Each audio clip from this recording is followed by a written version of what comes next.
Saat berada di galeri, di tengah-tengah sawah menghijau, satu persatu karya pelukis terkenal Harun Mokhtar menggamit serotan mata.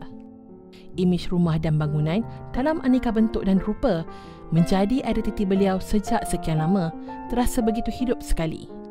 Harun begitu setia dengan rumah dan bangunan bersejarah ketika pengkarya lain terpesona dengan figura manusia atau panorama alam.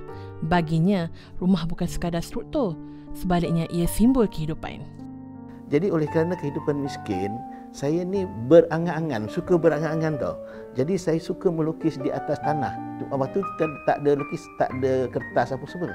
Apa yang saya lukis waktu itu ialah imej rumah yang cantik. Walaupun waktu tu saya belum bersekolah lagi. Tapi saya terbayang lagi lah imej rumah yang cantik, di mana rumah tu ada kisi-kisi, rumah tu ada tirai apa semua. Sebab rumah saya buruk sangat. Saya bayangkan itulah rumah saya ya. Jadi bermula di situlah.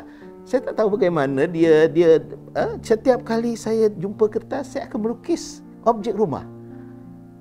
Dan benda itulah akhirnya, kalau sehingga saya belajar di UiTM, apabila saya memilih meja untuk painting atau catatan, subjek matter saya juga rumah. Beliau juga memiliki galeri yang dinamainya Galeri Merah Teratak Anak Amas, didirikan sejak 2021. Menariknya, galeri itu hasil cetusan idea Duli Yang Maha Mulia Sultan Selangor Sultan Sharafuddin Idris Shah Al-Haj. Pesan baginda yang masih segar dalam ingatan Harun. Kalau hendak buat galeri lukisan, buat di kampung, jangan di bandar. Sebaliknya, majukan kampung. Itu pesan baginda. Sehingga kan tertubuhnya Galeri Merah ini atas idea beliau pada 2016. Saya ingat lagi benda tu. 2016 saya berjumpa dengan baginda dan bersembang-sembang lah. Baginda memuji sekincan tempat yang menarik. Kemudian baginda ada menceritakan tentang bagaimana di luar negara ada galeri-galeri di kampung-kampung. Persekitaran itu diguna pakai untuk menaikkan lagi ekonomi masyarakat. Kenapa saya di sawah padi ini kita tak buat something yang begitu?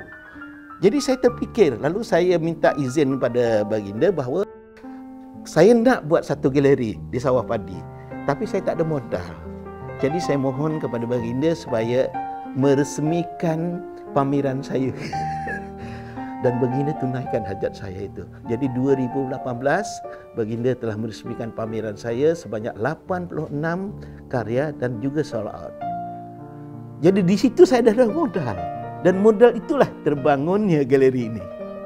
Mengimbau kembali bagaimana pelukis berusia 65 tahun itu menempa nama dalam bidang lukisan, tahun 1994 titik kehidupannya mula berubah. Puluhan karyanya diusung dalam but kereta ke Galeri Shah Alam.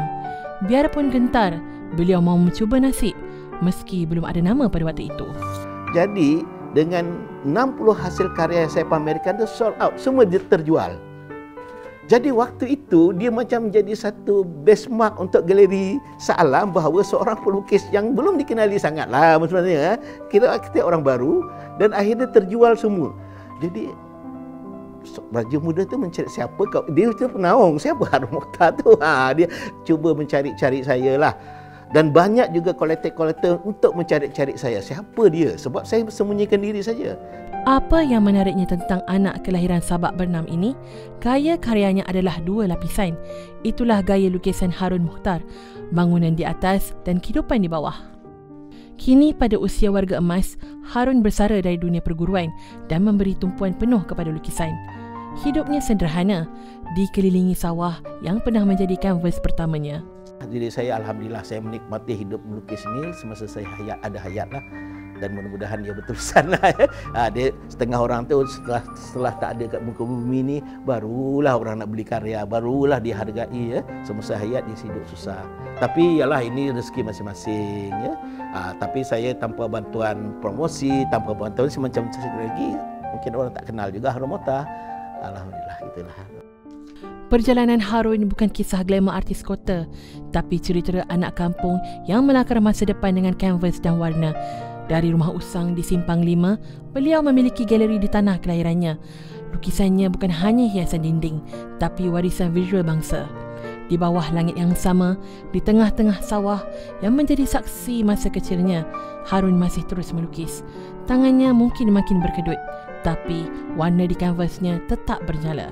Laporan Nadia Zamlus dan jurukamera Abdul Wahab untuk Media Selangor.